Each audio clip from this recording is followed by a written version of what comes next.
the innovation in the cybersecurity space comes from people who have those cross-domain expertise.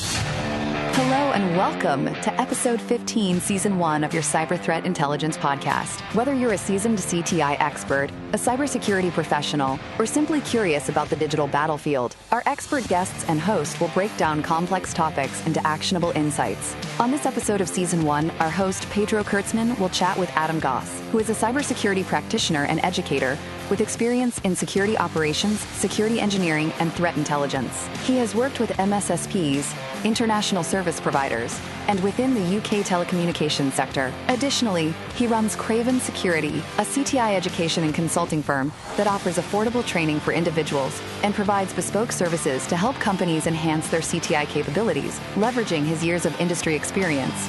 Over to you, Pedro. Adam, thank you so much for joining the podcast. It's really great to have you here. Yeah, thanks for having me. It's great to be on the show. Awesome. Usually start asking the guests their journey into CTI, how it all started, your path to maybe pivoting into CTI, and then what you're doing currently with CTI. Would you mind walking us through that, please? Yeah, of course. My path into CTI was a little unconventional. Starting out, I really wanted to get into penetration testing and the offensive side of things. Mm-hmm. So when I was taking my graduate degree in cybersecurity, I focused a lot on the penetration testing certifications. Okay. So things like the OSCP and e-learnings, EJPT and ECCPT. Mm-hmm. And I was looking for an entry-level role in penetration testing. As a lot of people who've gone down that route, though, it's not an easy role to find. Yeah. And that led me joining a SOC. For a large MSSP over here in Europe, which was fun. It was managing a lot of different clients, and with different clients comes different challenges, and it keeps you on your toes. Yeah. From there, they were looking for someone who specialized in CTI, and it kind of the skill transfer across from the SOC role into a CTI role was quite a natural one, I guess. Mm-hmm. So I started to take on more threat intelligence work, which was fun, and I guess I enjoy being at like the bleeding edge of security, seeing what the bad guys were doing, and it kind of fueled me in that regard. You know, it scratched that itch of penetration testing and offensive side of things. It was a nice blend of roles. Mm-hmm. So once I finished up in that MSSP role, I moved into a specialist CTI role at a large international services provider, Mm-hmm. which was fun. It was, it allowed me to spend more time doing the CTI work that I really enjoyed. And a lot of the focus was on more the operational side of things. So things like threat hunting, detection engineering, translating those TTPs or IOCs into actionable intelligence that our SOC team could work on. Mm-hmm. Unfortunately, as many people who work for large organizations know, it can be difficult working in that corporate environment. There's a lot of red tape everywhere. There's a lot of processes that don't get done or are badly implemented. Mm-hmm. I guess I kind of got a little fed up of that and moved to a more tech-focused organization here in the UK who worked in the telecom space. Mm-hmm. So that gave me a lot more freedom and flexibility. They were kind of, focused on a lot more on innovation and moving fast rather than big bureaucracies, which was fun. Mm-hmm. But again, with security, there's always that culture clash of having things move fast and having things be secure. So that was another challenge to work on. That's nice. Yeah, and I guess from my work in the field, it kind of got me excited to teach others what I've learned and help other businesses grow. So that's where I started Craven Security, who's offering training and consulting in the CTI space. And it's more focused on making CTI accessible. Working at a lot of these organizations, a lot of people didn't know what CTI was, let alone how to use it. So I wanted to teach people more about CTI and allow them to get the most out of it for their business as well. That's awesome. If people want to check more about Craven... cravensecurity.com. Perfect. I'll make sure I include that on the description of the episode as well. And during that, you mentioned the transition from a traditional SOC role into the more specialized CTI. Any learnings within that pivoting from the SOC to a CTI role? Any things you learned throughout that process that you think it would be nice to share with the audience as well? So I think the biggest thing was bias. So in SOC, you kind of want to be a bit biased and you want to act on that bias because it allows you to make fast decisions. So say if you see a bad IP address, you jump straight to blocking it. And that bias kind of helps you do your job fast. And especially working at MSSP, you got to get through a lot of alerts fast. So if you can if you know where they're going to go and jump to that, then it saves you a lot of time and a lot of headache down the road. Whereas in a CTI role, it's more the opposite. You don't want to be biased. You want to combat that bias and ask a lot more questions around it. So if you got a bad IP address, you want to know where it's coming from. If you guys have seen it before, and you kind of get more strategic about the questions you ask rather than jumping straight into the action. That's very interesting. Difference between being biased and not being biased from a SOC versus actual CTI perspective. Thanks for sharing that. And anything else, why that change happened? Any other learnings? How that all played out? Yeah, so I think for me personally, I got a little bored of the day-to-day SOC roles. So just dealing with phishing threats or someone playing a game on their laptop and you don't want them to be playing. Yeah. So I think it's more a natural progression as you move up those SOC levels from L1 to L3, and you get more interested in the detection side of things or the engineering side. And I think CTI is one of those things that you kind of specialize in. So it's more of a natural transition moving from a SOC analyst to a CTI analyst. And wanting to be more at the bleeding edge, dealing with those emerging threats rather than just playing whack-a-mole on those ones that you see every day. Any cool things? What's your currently day-to-day into the CTI role going nowadays? Any nice things to share? Can you walk us through that as well, please?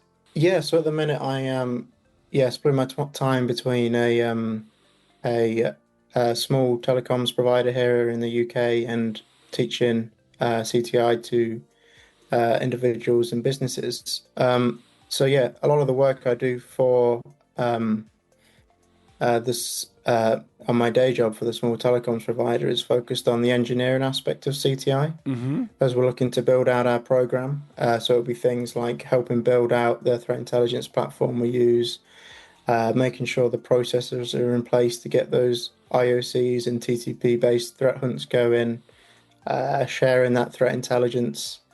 There's not many people in our security team, so a lot of us wear a lot of different hats. It's a lot of my work has been involved at all those stages of the CTI life cycle. So from collecting to analyzing to disseminating, it's quite involved.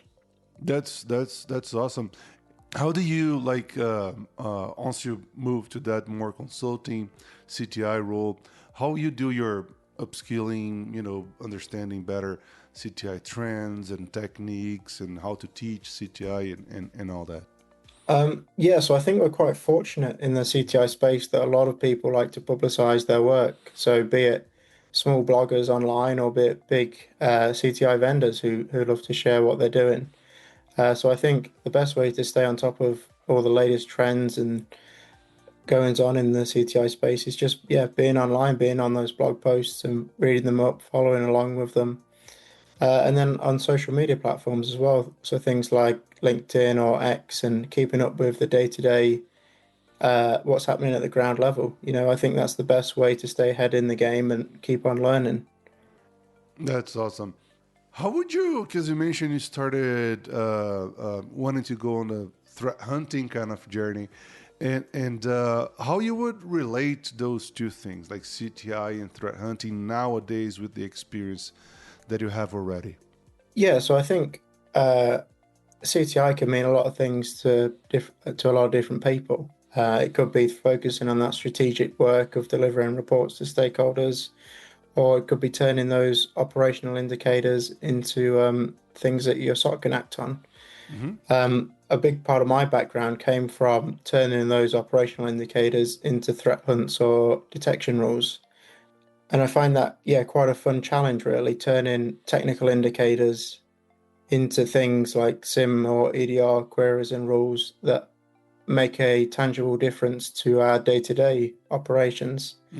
I think really I found my passion for threat hunting and the technical side of CTI from my time working for an MSSP.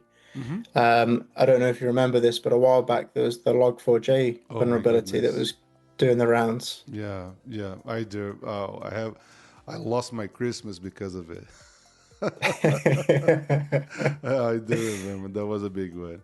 Yeah, so this was a big one at the time, especially around December. Impacted a lot of people's Christmases, unfortunately.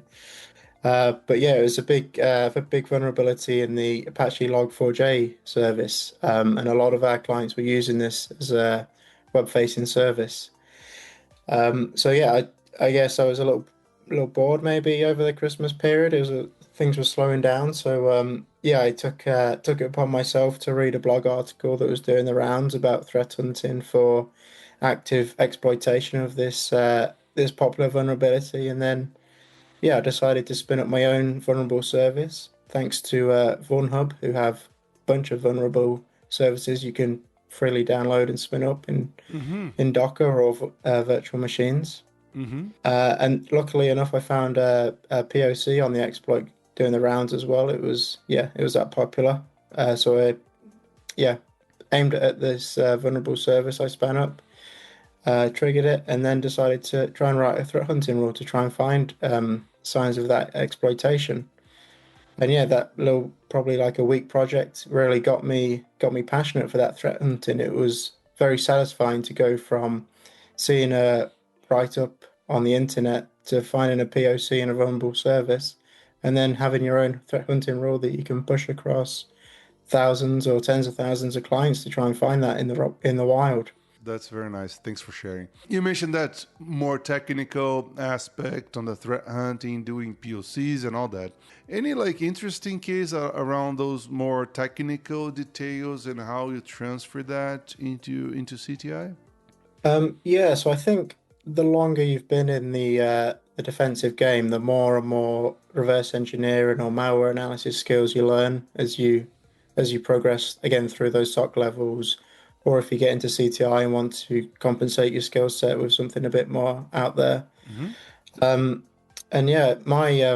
I guess my background in malware analysis came from when I was working at a large service provider, and we were doing our daily threat hunts, and we came across an obfuscated PowerShell command, and we didn't have a malware analysis team at the time, so it fell upon myself and the rest of our CTI team to try and figure out what was going on with this fileless malware. So I guess long story short, we found it to be a default Cobalt Strike beacon that was beaconing out to a C2 server. Wow. So that'll wake you up on a Friday. Oh, obviously, yeah. And then through a bit more analysis, we found the infrastructure that was being used to host this C2 server, and we could do some C2 hunting, and found some IOCs that can be blocked by the SOC on a follow-up report, and eventually passed responsibility over to them. So it all seemed good at the time. We closed out our Friday and we could enjoy our weekends. Unfortunately, the next week we found out that there'd been a bit more to this obfuscated PowerShell command, and we had a ransomware outbreak. Oh, I guess that kind of led me into why I wanted to improve the people and processes that go around with security, because I guess this was quite a good example of. So if you have the 3 pillars of security, you have technology, processes, and people. This was quite a good example of having that technology in place that we found this bad thing, but then we didn't have the people or processes to deal with it. And that kind of got me thinking about maybe I should invest more of my time rather than deploying these technologies. maybe teaching the people and businesses to have these processes in place that they can deal with this kind of threat. And that's kind of the origin story for Craven Security, about more training rather than just buying the latest tech. That's amazing. Super insightful. Thank you. And I could not agree more. People got to be aware of the importance of not only the latest shiny tool. If you don't put that into good use, it's just probably a waste of budget, right? So that's so important. Probably a little bit of why the podcast as well, just to make sure people understand all the bits and parts of the CTI, or why CTI is so important as a whole, not only the technical aspect, but how to implement those measures to prevent that kind of stuff, especially on Fridays. Worst day of the week. Yeah, exactly. And any things that, throughout, I think people now understand a fair amount of your journey and the things you experienced and your knowledge around CTI. Anything that you know specifically today that you wish, let's say, you knew back in the day when you first started pivoting into your CTI career? Yeah, I guess throughout my career, there's been a lot of like learning points where I've had these realizations that I'd wish I could go back and tell my younger self. I think one of the main ones is around confidence. You'd see senior SOC analysts or threat intelligence analysts going away doing amazing things, and you'd think, why can't I do that? And I think over time you learn that by repetition and by showing up every day and trying to get better, that it builds that confidence that you can go into these situations and handle them. Mm-hmm. Because yeah, that first time we we found ransomware in the environment, it was very, very scary, and you don't have the confidence to deal with it, you know. But if you show up every day and the more incidents you encounter and the more threat intelligence you go through that life cycle, the more confidence you get in your own abilities. And I think it's important to point out that it's not a race as well. It's more about consistency that builds a great career, rather than trying to be the first one to finish or trying to get through 12-hour days, 7 days a week. You know, it's showing up every day and not burning yourself out. And I think that's what I'd tell my younger self. Focus on being consistent, showing up, trying to learn every day, and trying to make a difference rather than just burning yourself out in a couple of weeks. Mm-hmm. So I think what I've noticed, being in a few different industries, is that the innovation in the cybersecurity space comes from people who have those cross-domain expertise. Okay. So something like a CTI analyst who can program, or a CTI analyst who knows a bit about marketing and can put the word out there about threats. I think that's where the innovation lies. So if you can upskill in those cross-domain expertise, I think you're onto a winner, and you can be a real unicorn in the industry and stand out. Oh, I love that. Funny enough, I think it's fair to say within the last episodes of the podcast, we have people from so many different backgrounds, and I totally agree with you. Let's say, of course, we always learn from threat reports and feeds and all the information that we are usually exposed to from a CTI day-to-day perspective. But what about the industry? How the industry is shaping the role of CTI analysts or leaders are shaping or reshaping currently? How you learn that stuff? Where are your go-to sources for that type of knowledge as well? Yeah, so being CTI analysts, we're littered with threat feeds every day, definitely, and it's it's a great way to see the tactical stuff and the operational stuff that's happening. But I think a lot of there's still quite a few good vendors or CTI vendors out there that provide some good overall landscape reports and a bit more high level rather than just focusing on the day-to-day stuff.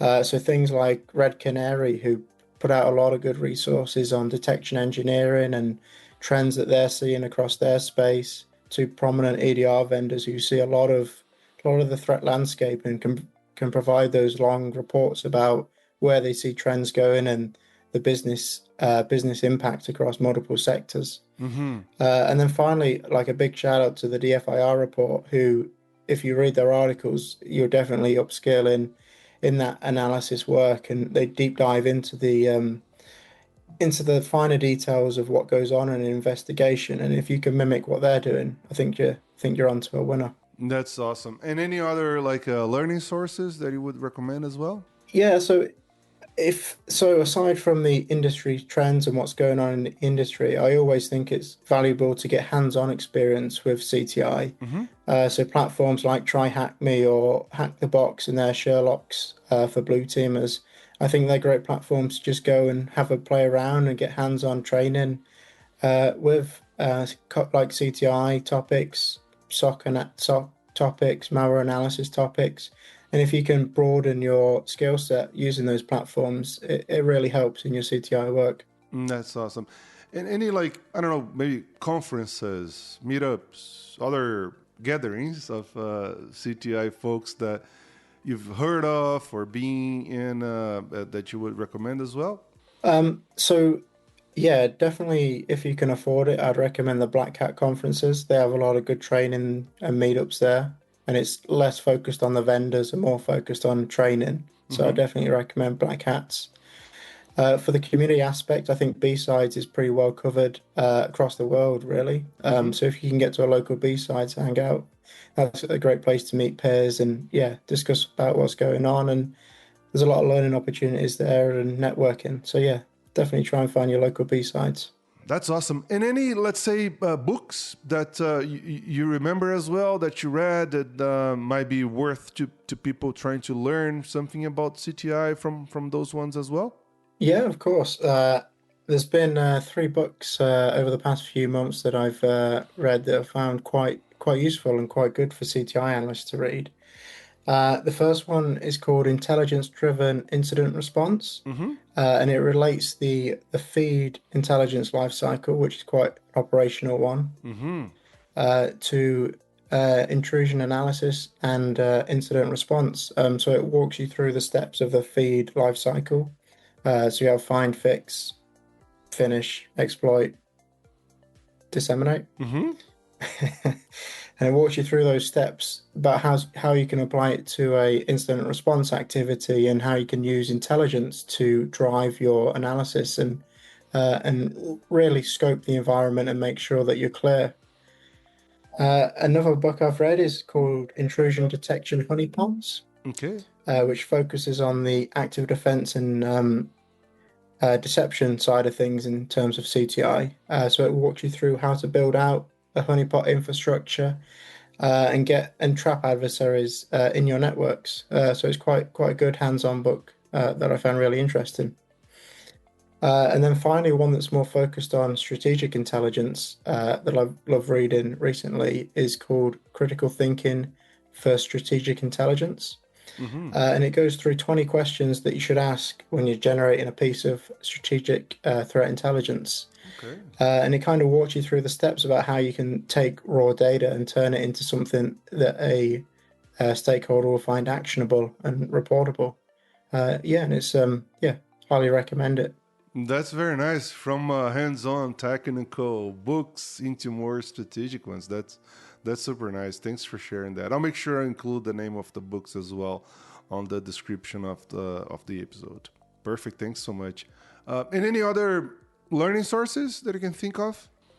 Yeah, so I think CTI can be quite hard to get into because the main training course is obviously the one from SANS, and that can be quite um, quite expensive for individuals to purchase. Mm-hmm. So a couple of good affordable training options that I found are the ArcX threat intelligence courses that Mm-hmm. walk you from being a beginner to an advanced practitioner. I'd recommend checking those out.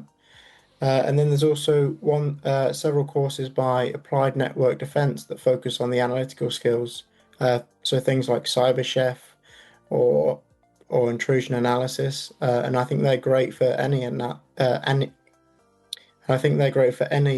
analyst to get their hands on and play around with. They really teach you the fundamentals of doing that analysis work and walk you through an investigation. And any closing thoughts, things about CTI you would like to mention as well? So yeah, I think in cyber we can get caught up in the day-to-day stuff a lot and forget why we got into the industry. You know, I think that it can be a bit draining doing the day-to-day work, dealing with that corporate life, dealing with the doom mongering and internal politics, and it can get you down. And I think it's important to focus on trying to have fun. You know, like it's work at the end of the day, but we're not out here saving lives, and we can put a lot of pressure on what we do. And at the end of the day, it's just work. I think we should focus on trying to have fun and bring a bit of lightheartedness to what we do. Uh, and yeah, I guess above all, you should value health and family and treat work as just work. You know, it's just some fun. Don't take yourself too seriously. And yeah, remember that it's quite fortunate the work we do, you know, being in CTI and cyber. There's a lot of career perks, and not to focus too much on the work and do the stuff that you enjoy in the work. You know, I enjoy doing the analysis work and sharing that, and I try to do as much of that work as I can, so work stays fun and I don't burn myself out. There's always going to be the internal politics and stuff, but I think if you approach each day looking at the bright side of things and focusing on the fun aspect of CTI, being curious and always wanting to learn, then it's a great ride. So yeah, just focus on what you enjoy, I'd say. Perfect. I love that. Adam, thank you so much for sharing your knowledge with us. I really appreciate all the insights, and I hope I'll see you around. Thank you. Yeah, thanks for having me. It's been great. And that's a wrap. Thanks for tuning in. If you found this episode valuable, don't forget to subscribe, share, and leave a review. Got thoughts or questions? Connect with us on our LinkedIn group, Cyber Threat Intelligence Podcast. We'd love to hear from you. If you know anyone with CTI expertise that would like to be interviewed in the show, just let us know. Until next time, stay sharp and stay secure.